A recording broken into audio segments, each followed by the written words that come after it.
Hello, my name is Caleb Terrell. I'm 15 years old, and this is my 1949 Farmall Cub. I restored this in the 24 season of JB Dewar Tractor Restoration Project. I acquired this tractor from my great-grandfather in Salinas, California. On this tractor, you will notice that there is an electric start and a crank start. The reason you would like a crank start is so if your battery was to die in the field, you could still get the tractor started. If you turn your attention to this side of the tractor, you'll notice there's a spot for implements.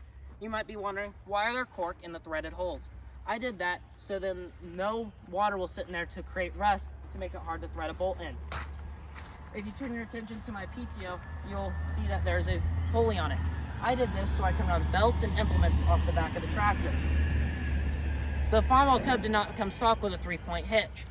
So off the drawbar brackets, my grandpa welded 2 pieces of all thread for 3 points of contact. He did this to act like a 3-point hitch. If you turn your attention to the deck of the tractor, you'll notice the crank start is not in its stock location. The stock location's on this side of the battery box. The reason we had to move it is because we relocated the starter wire to the top of the deck and ran it through a piece of conduit to protect it from damage. That is why the crank start is on this side of the battery box. If you turn your attention to my dash, you will notice that there is an hour meter. That is not stock with the tractor. I did this so I know when to service and maintain this 1949 Farmall Cub. Now we'll go through the starting process of my Cub. Turn the fuel on. Make sure when getting on tractor you always have 3 points of contact. Disengage brake. Put it at mid-throttle. Pull kill switch out. Make sure out of gear and pull your starting lever. Now that the tractor is on, I would like you to pay attention to my gauges on my dash, that the generator is making a charge, and that I have good oil pressure on my oil pressure gauge.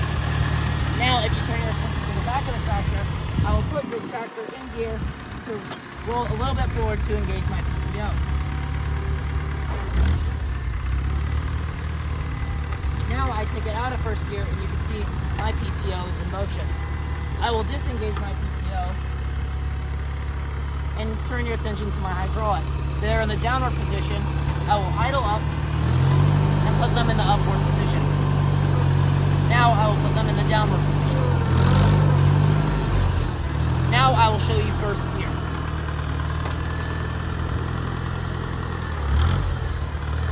Now I will apply brake. Now I'll put the tractor into reverse.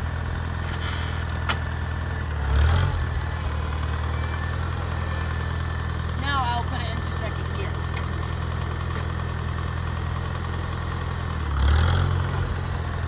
Now I'll apply the brakes. Now I'll put it into third gear.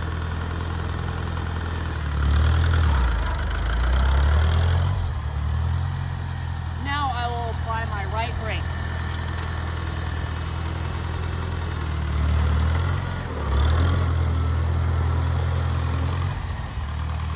Apply my left brake.